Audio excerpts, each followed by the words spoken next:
Students, today we are going to learn about the topic coordination. This is the last topic in the chapter Nature and Significance of Management. Coordination is also known as the essence of management. Meaning का सबसे पहले meaning देखते हैं.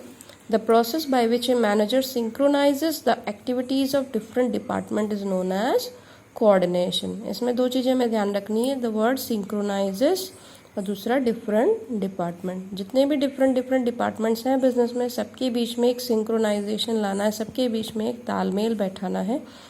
ये काम किसको करना है? मैनेजर को करना है. तो ये मैनेजर की एक्टिविटी है कि वो सभी डिपार्टमेंट्स के बीच में कोऑर्डिनेशन लाने की कोशिश करता है, तालमेल बैठाने की कोशिश करता है, ताकि शांतिपूर्वक काम को पूरा किया जा सके और बिजनेस के जो ऑब्जेक्टिव्स हैं उसे अचीव किया जा सके. अभी हम एक डेफिनेशन देखेंगे. डेफिनेशन EEL ब्रीच ने दी है. Coordination is balancing and keeping together the team by ensuring suitable allocation of tasks to the various members and seeing that the tasks are performed with harmony among the members themselves. यहाँ पे देखिए बड़ी अच्छे से explain किया है. Coordination is balancing and keeping together the team. यहाँ पे हमें क्या करना है? जो टीम है हमारी, जो लोग काम कर रहे हैं, उनके बीच में वर्क को सूटेबली डिवाइड करना है. एलोकेशन का मतलब होता है डिवाइड करना. टास्क मतलब काम. जो वर्क है, जो काम है, उसको हमारे टीम के बीच में प्रॉपरली डिवाइड करना है. किसी को काम ज़्यादा ना मिले, किसी को कम ना मिले, सब में एक प्रॉपर बैलेंस होना चाहिए. वर्क को सही से डिवाइड करना है ताकि सबके पास काम करने के लिए काम रहे. और ये देखना है कि जितना भी वर्क डिवाइड किया गया है उसे हार्मनी के साथ सभी मेंबर्स अपना अपना काम कर रहे हैं. हार्मनी का मतलब क्या होता है? शांतिपूर्वक, आराम से, तालमेल बैठा करके ठीक से काम को पूरा किया जा रहा है. तो जब ऐसा होता है तो इसको हम बोलते हैं कोऑर्डिनेशन. अब सबसे पहले हम फीचर्स देखेंगे कोऑर्डिनेशन के. कोऑर्डिनेशन के फीचर्स बहुत सिंपल हैं, काफ़ी हद तक वो मैनेजमेंट के फीचर्स से मिलते जुलते हैं. कोऑर्डिनेशन, इसका फर्स्ट फीचर है coordination integrates group effort. Integrates का मतलब क्या होता है? इंटीग्रेट्स मीन्स एकीकरण करना, सबको एक इकट्ठा करना. तो coordination integrates group efforts. Group efforts इसलिए क्योंकि जहाँ पे बहुत सारे लोग काम कर रहे होते हैं वहीं पे कोऑर्डिनेशन की ज़रूरत होती है. तो ग्रुप एफर्ट्स को इंटीग्रेट करता है. Then coordination ensures unity of action. Unity of action को इंश्योर करता है कि हाँ, सारा काम एक ऑब्जेक्टिव को पाने के लिए किया जा रहा है. Then next is coordination is a continuous process. जैसे मैनेजमेंट कंटिन्यूअस प्रोसेस है, वैसे ही ये भी कंटिन्यूअस प्रोसेस है. हर समय कोऑर्डिनेशन की ज़रूरत होती है, ये कभी भी ख़त्म नहीं होता, ये नेवर एंडिंग प्रोसेस है.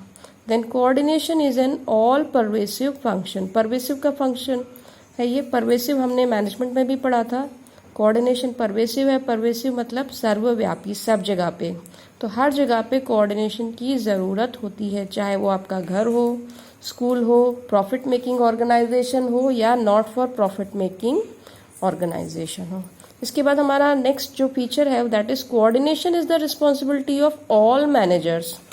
रिस्पॉन्सिबिलिटी ऑफ ऑल मैनेजर्स से मतलब है कोऑर्डिनेशन सिर्फ किसी एक को नहीं करना है. जितने भी मैनेजर्स हैं, जितने भी लोग हैं उसमें बिजनेस ऑर्गेनाइजेशन में काम कर रहे हैं, ये सबकी रिस्पॉन्सिबिलिटी है कि वो लोग आपस में कोऑर्डिनेशन लेके आए. Then the last feature and very important, coordination is a deliberate function. Deliberate का क्या मतलब है? डेलिब्रेट मीन्स ये सोच समझ के क्रिएट किया जाता है, ये अपने आप से आता नहीं है. कोऑर्डिनेशन को क्रिएट किया जाता है. जो मैनेजर है वो बिजनेस की एक्टिविटीज़ को इस तरीके से प्लान करता है कि सारी एक्टिविटीज़ में सारे लोगों के बीच में कोऑर्डिनेशन रहे. इसके बाद इसमें जो अगला हमारा टॉपिक है that is need and importance of coordination. इसमें हम ये पढ़ेंगे कि कोऑर्डिनेशन की ज़रूरत आखिर बिजनेस में पड़ती क्यों है और ये क्यों इम्पोर्टेंट है. तो इसमें जो पहला पॉइंट है that is growth in size.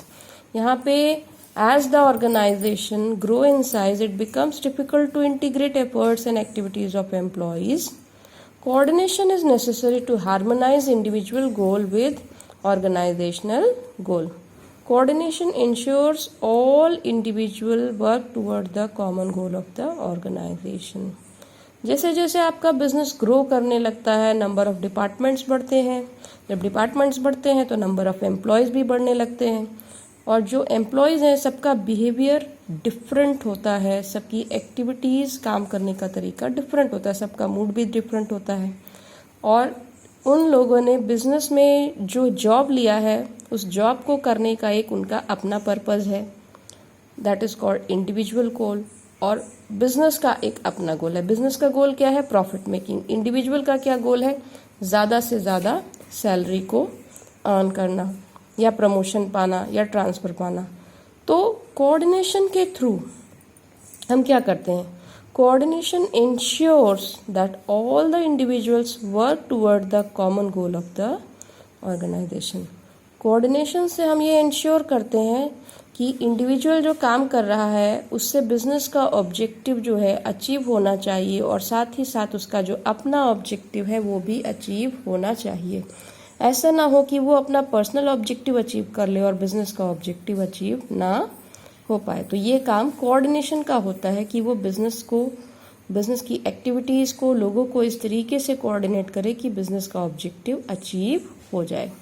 The next point is functional differentiation. Functional differentiation यहाँ पे क्या है? जब आपका बिजनेस ग्रो करने लगता है तो वहाँ पे अलग अलग डिपार्टमेंट्स होते हैं, जैसे finance department, production department, marketing, human resource, sales department, इस तरीके के बहुत सारे डिपार्टमेंट्स होते हैं। सब में बहुत सारे लोग काम कर रहे होते हैं, लेकिन ये जितने भी डिपार्टमेंट हैं ये सब डिपेंडेंट होते हैं एक दूसरे के ऊपर।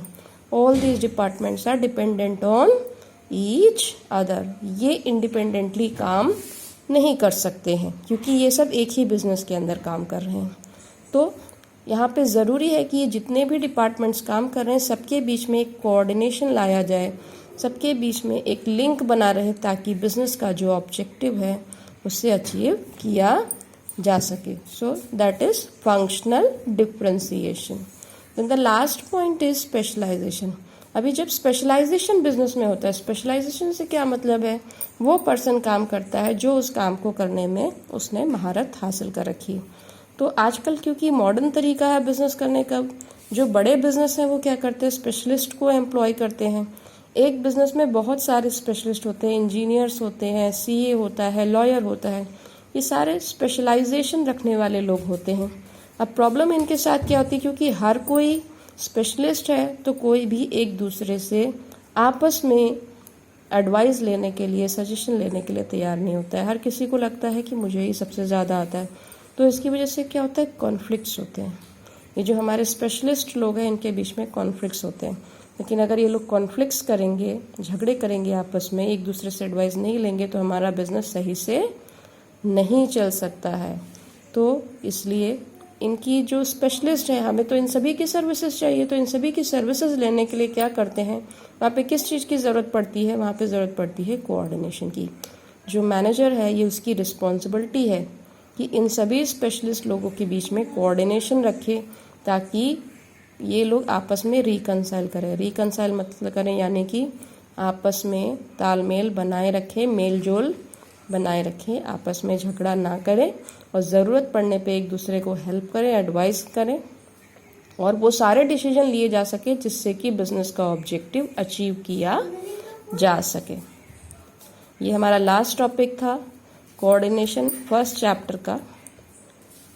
We will stop here. अब इसके आगे हम केस स्टडी के कुछ क्वेश्चंस करेंगे अगले वीडियो में। Thank you.